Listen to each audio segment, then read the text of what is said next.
পিতা ভক্তিৰ শৰাই ঢালি দিছো তজু চৰণতে। পিতা কোৱাচোন, অকস্মাতে ৰাজসভাত প্ৰৱেশ কৰাৰ কাৰণ কি?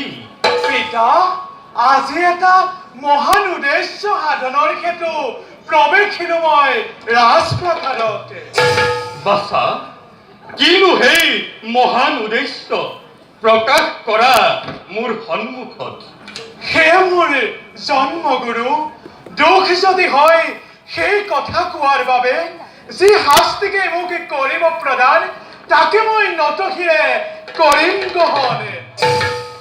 শুনক পিতা, শুনক মন্ত্ৰীবৰ আৰু সেনাপতি, অৱন্তী ৰাজ্যতে বলি পূজা নামত যি অজান প্ৰাণী হত্যাৰ ধ্বংসলীলা চলি আহিছে, সেই বলি পূজা কালিলৈ পৰা নিষেধ কৰি সেই অজান প্ৰাণীবোৰকে মৃত্যু কবলৰ পৰা মুক্তি দিব লাগে।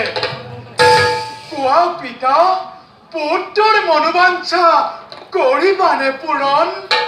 বাছা, মোৰ কুলৰ প্ৰদীপ পিতা বলি পূজা অৱন্তী ৰাজ্যৰ সমগ্ৰ ব্ৰাহ্মণ জাতিৰ, গতিকে সেই পূজা বন্ধ কৰা নহয় উচিত।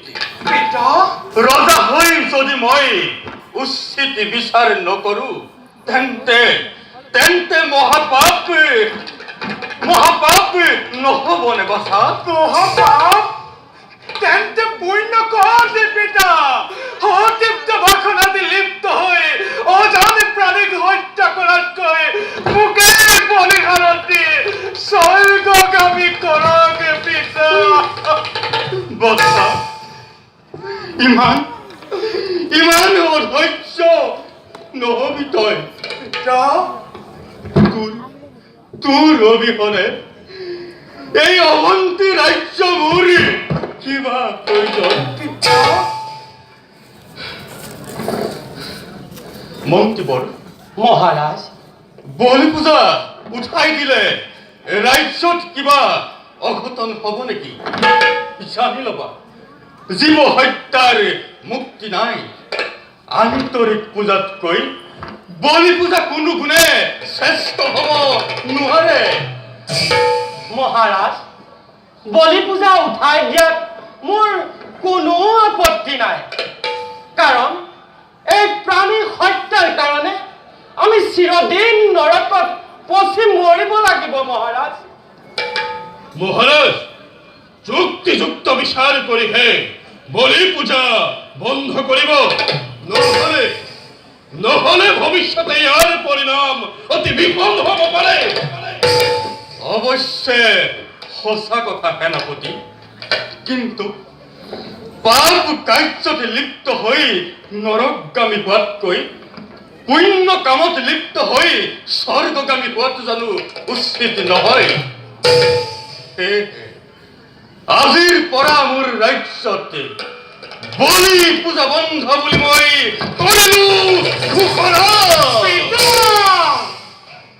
পিতা ধন্য ধন্য, আজি অৱন্তীৰ ৰাজ সিংহাসনে সাৰ্থক হল আজি মোৰ মানৱী জনমে, সাৰ্থক হল আজি মোৰ মানৱী জনমে। পিতা মই এতিয়া আহিলোহে।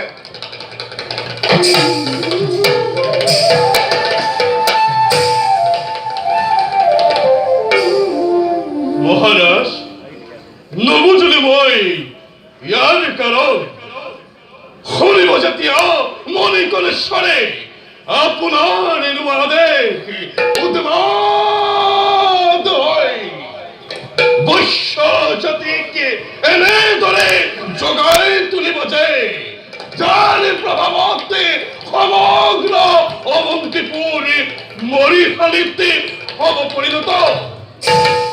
সেনাপতি, তুমি ভাবা নেকি যে মণিকণেশ্বৰে বিদ্ৰোহ কৰি হাৰি যাব বুলি? মহাৰাজ, মই মণিকণেশ্বৰৰ ৰক্ষাৰ কথা ভবা নাই, ভাবিছো কেৱল সমগ্ৰ অৱন্তীপুৰৰ কথা। তেন্তে তুমি কব খোজা নেকি যে আমি আগতে যি ভুল কৰি আহিছো এতিয়াও তাকেই কৰি যাম? মহাৰাজ, অবন্তী ৰাজ্যত বলি পূজা বন্ধ হোৱাৰ বাবে যদি সমগ্ৰ ৰাজ্যতেই ৰক্তৰ নদী প্ৰবাহিত হয় তেতিয়া শুনা সেনাপতি, সত্য যুদ্ধৰ বাবে যদি মই নিজ প্ৰাণ দিব লগা হয় তাতো মই নহওঁ বিচলিত। শুনা, আজিৰ পৰা অৱন্তী ৰাজ্যত বলি পূজাৰ কোনো স্থান নাই। এয়া মোৰ কঠোৰ আদেশ, আৰু যিজনে এই আদেশ অমান্য কৰিব তেওঁক উচিত শাস্তি বিহিব লাগিব। যদি বীৰৰ ৰক্তপতে এই কাৰ্য অসম্ভৱ হৈ পৰে তেতিয়া মহাৰাজে কি ব্যৱস্থা কৰিব? আৰু শুনক মহাৰাজ, যদি পৰৰ শত্ৰুৱে আমাৰ ৰাজ্য আক্ৰমণ কৰে তেতিয়া এই বীৰেন্দ্ৰ সিংহই নিজ প্ৰাণ বিসৰ্জন দি জন্মভূমিৰ সন্মান অক্ষুণ্ণ ৰাখিব। কিন্তু নিজ ৰাজ্যৰ ভিতৰতে ভয়ে ভয়ে কন্দল কৰি হাততে তেজৰ চকুৰা নবন্ধাই এই বীৰেন্দ্ৰই। বেশ সুন্দৰ কথা। তোমালোক কোনেও অস্ত্ৰ ধৰিব নালাগে। সেই বিদ্ৰোহ মই নিজেই দমন কৰিম। মন্ত্ৰীবৰ, মহাৰাজ, আজিলৈ ইমানতে সভা ভংগৰ ঘোষণা কৰিলো।